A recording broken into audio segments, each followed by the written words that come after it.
What's up? So if you can notice, I look a little bit different, as in my face is a little more chub. So basically, I've been wanting to film this video for a while and I haven't, because anytime I talk about this I tend to cry, or it was just too hard to talk about, or I just didn't feel comfortable talking about it, even really to like anyone at all, even that I'm close with. So I decided to just keep to myself until now, which I feel like is the perfect time because it is Lupus Awareness Month. Is it backwards? I don't know. Lupus Awareness Month. And so I figured, wow, what a perfect opportunity to share my amazing story. Basically, first off, lupus is an autoimmune disease that I have. I've had it since I was 13 years old, and that lupus caused a different type of lupus which attacked my kidneys, which is called lupus nephritis, which basically is just kidney disease, and I also have arthritis. So all those combined, you get this. Anyway, but I've been in remission since I was 13, and it came out of remission this year in January. So this is what was going on. Basically, I just thought I was stressed out, which I was, but I didn't realize that I was feeling so sick because I was having a flare-up, because I wasn't having symptoms of flaring, and that's why it kind of turned into what it did. Back in February, I remember it was Cameron's birthday, which is February 1st. I just felt so sick. Like, I woke up and my feet were swollen, which is a sign of kidney activity. My feet were like a little bit swollen, and I had to go to work that morning at 4 a.m. and I just remember, like, I was pushing through the day because I knew it was his birthday, but I was hating my life. Like, I hated life. I just felt so sick and I just wanted to sleep all day, and I knew his family was coming up and I had to like put on this like fake happy birthdayness because it's his birthday and birthdays are awesome and you have to be overly excited for birthdays, and I just did not care. And I just remember like just feeling like shit, and it just dragged out. And then come Valentine's Day, I still feel like shit and I feel even worse. And I went to the doctor and they put me straight away on prednisone, which is like the most common anti-inflammatory, get yourself under control medicine, on 40 milligrams of that. And it was weird because my body wasn't getting puffy off of it. And in the past, if I've gone on prednisone, I wake up in a couple days and I'm already huge and puffy in my stomach and my face and everywhere, and nothing was happening for weeks. I wasn't getting puffy, nothing. And I just kept getting more and more fluid retention in my body, and I just kept feeling worse and worse and worse. And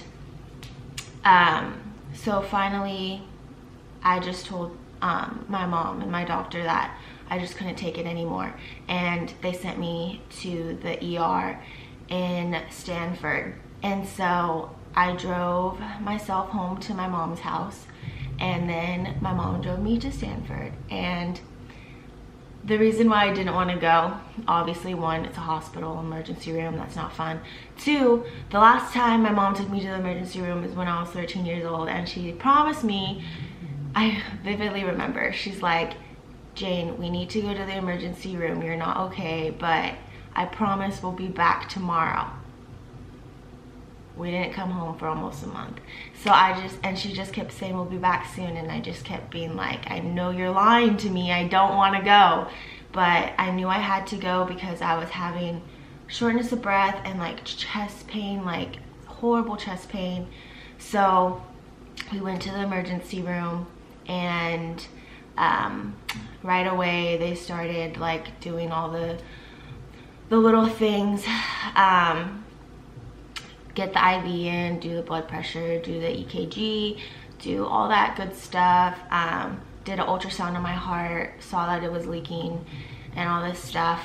So they got me into a room, and that night I was lucky enough, the doctor like on call or whatever in the hospital was a nephrologist, which is a kidney doctor.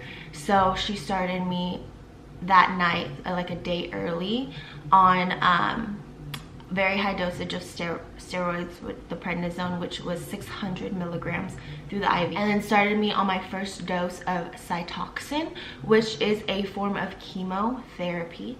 And yeah, that was great.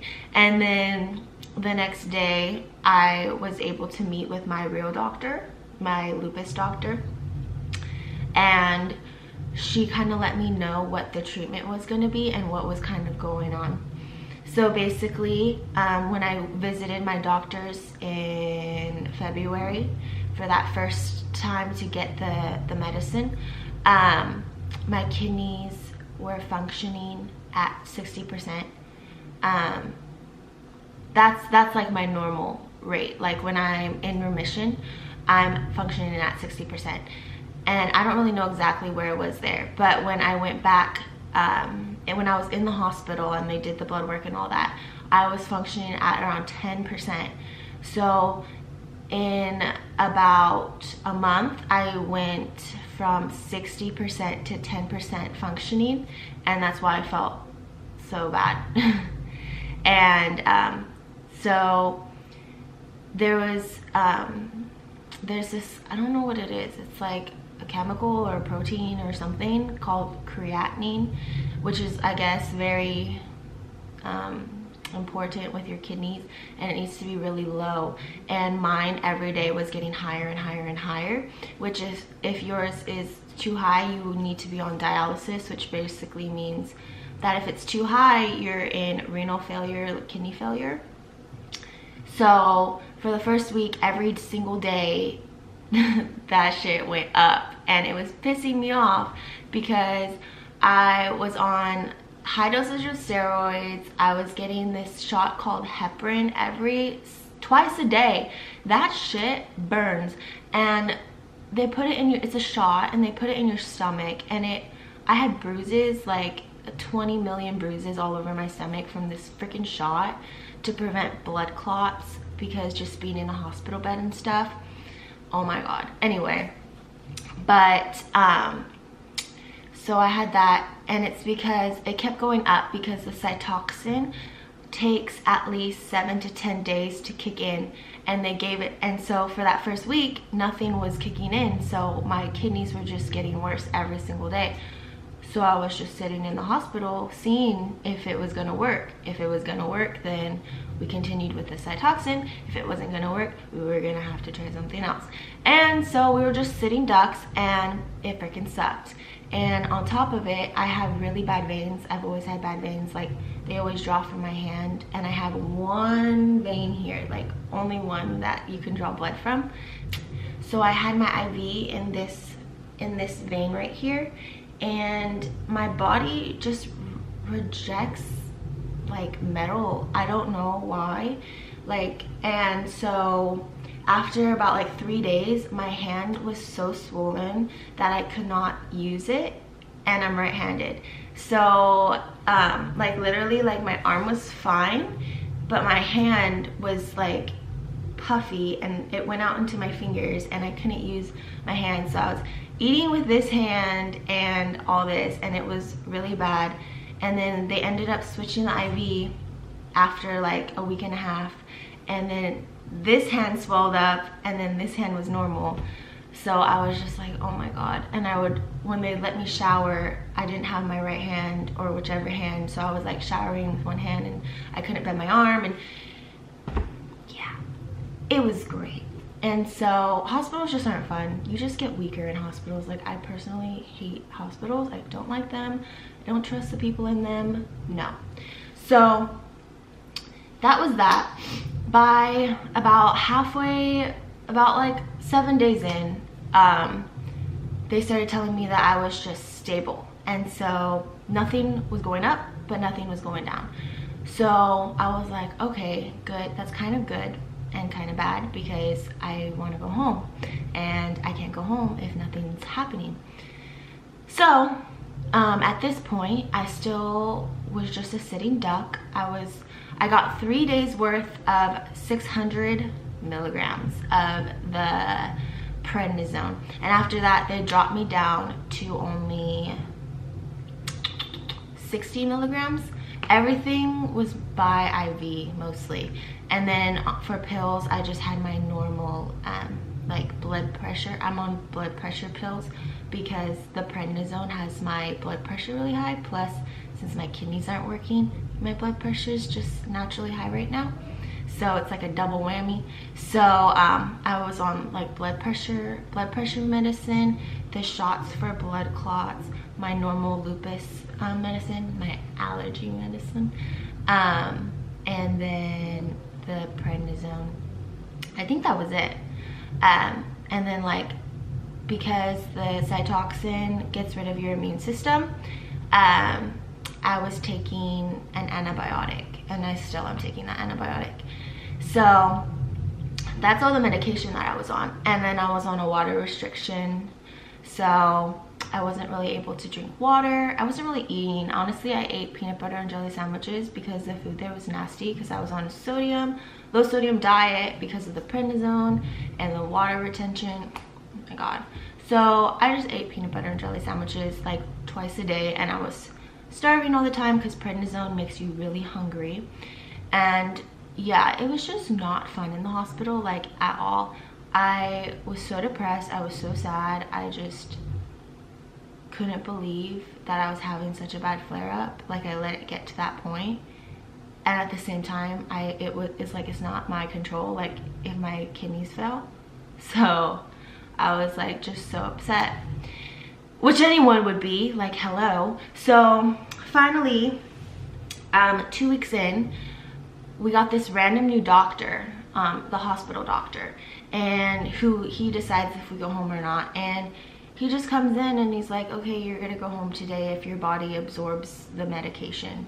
So I take, oh, and I'm on this a diuretic called Lasix, which just makes you pee a lot to get off the extra water. So he had me taking the Lasix, and I started peeing like crazy. And so he's like, okay, you can get to go home. And I went home, and I was like, this is like a dream, a dream. It's really crazy. Like, you go to the gym, like, if you know me, come on, I work at In Shape, okay? Like, I love the gym, all that good stuff, health, fitness, yada yada yada. And I've been working out since I've been like 16, like actually working out. And my body, like, that's what, 4 years? 4 years of consistency, dedication, hard work, every single day, out the window in those 2 weeks I was in the hospital. My body shrunk, the muscle is gone, my booty is gone, my, like, everything just went away like that. And it's not gonna come back like that. I'm gonna have to work for it again. So I was really hurt about that too, and I still am a little bitter about it, if you cannot tell.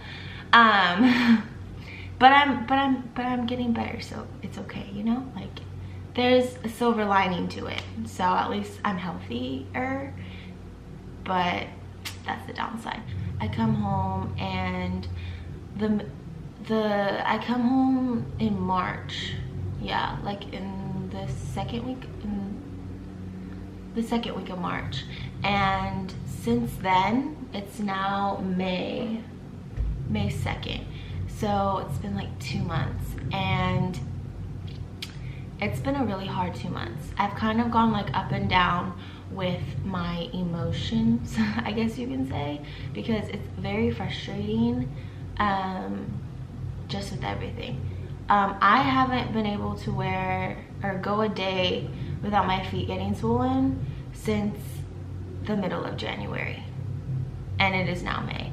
Like, do you know how much I wish I could just put on shoes and not have my feet freaking swell up in them, or just wear pants that fit me again, because nothing really fits me anymore because I'm so skinny. So it's just really frustrating. And I think the part that really got to me was I get my Cytoxin treatment every 2 weeks. I get it a total of 6 times, and I have only 1 more to go, thank goodness. But when I do go, they give me, so this is kind of how it goes.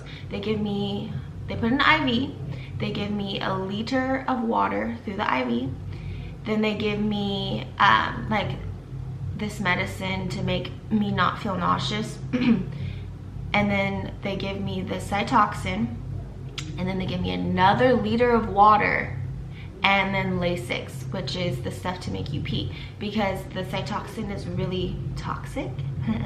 And so they don't want it to sit in your bladder, so they want you to pee a lot.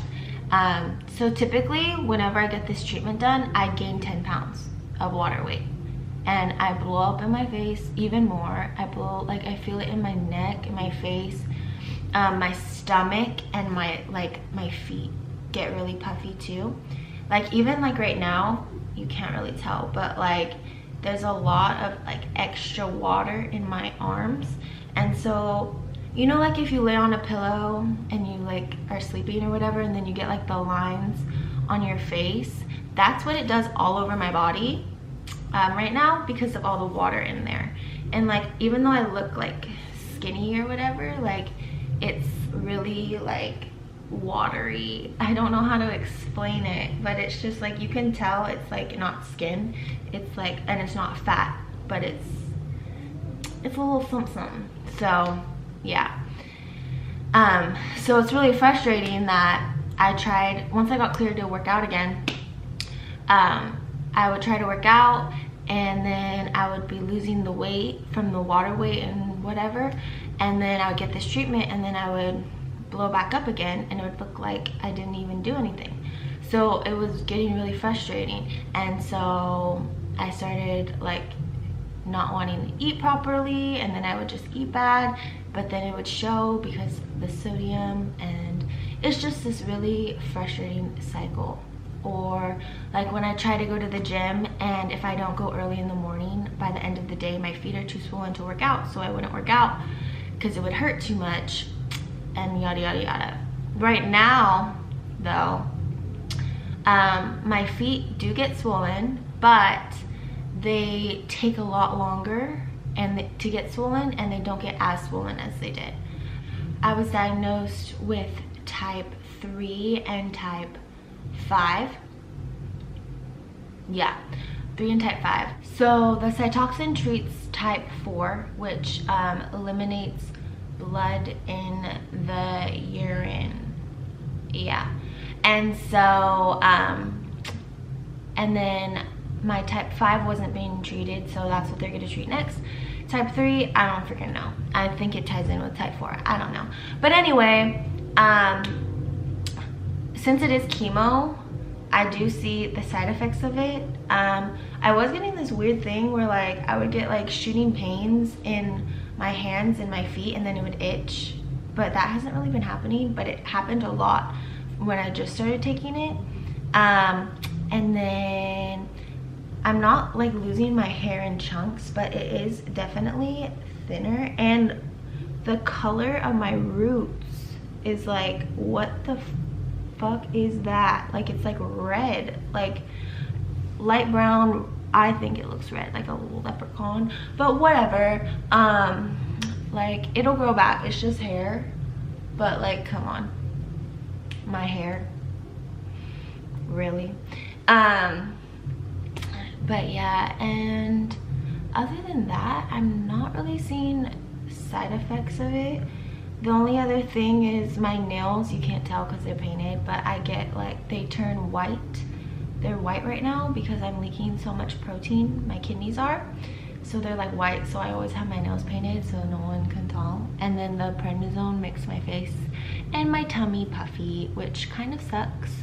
But then again, once I get off of the steroids, which within a month I'll be down to like where you can't have the showing of it, to that low milligrams, so it's not really a big deal.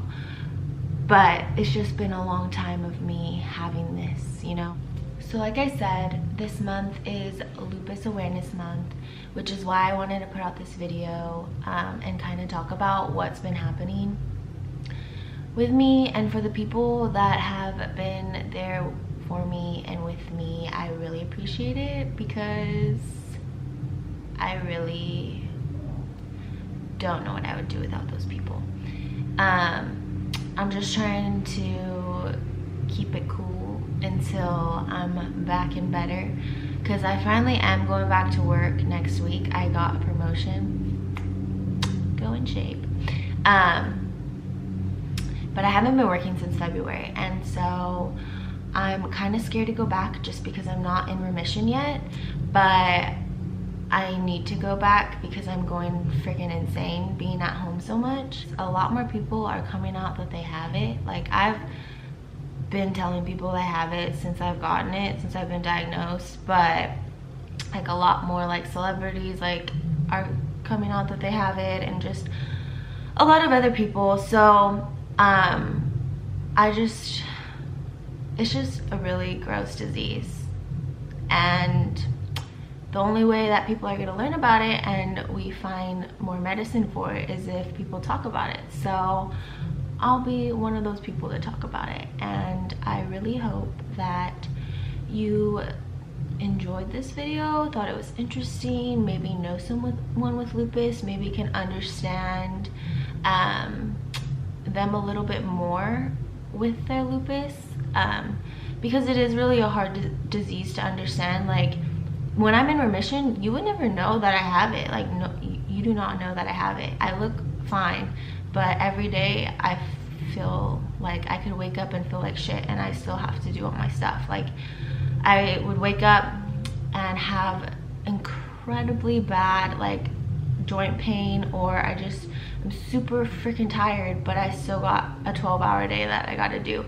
So, and I say I'm tired and people are just like, you know, like, it's just one of those invisible diseases that freaking suck. And the more people talk about it, the more people will understand. And I'm sure one day you may not meet someone that has this exact disease, but someone that has a chronic illness, and you can better understand them. But thank you for watching. I hope you enjoyed, and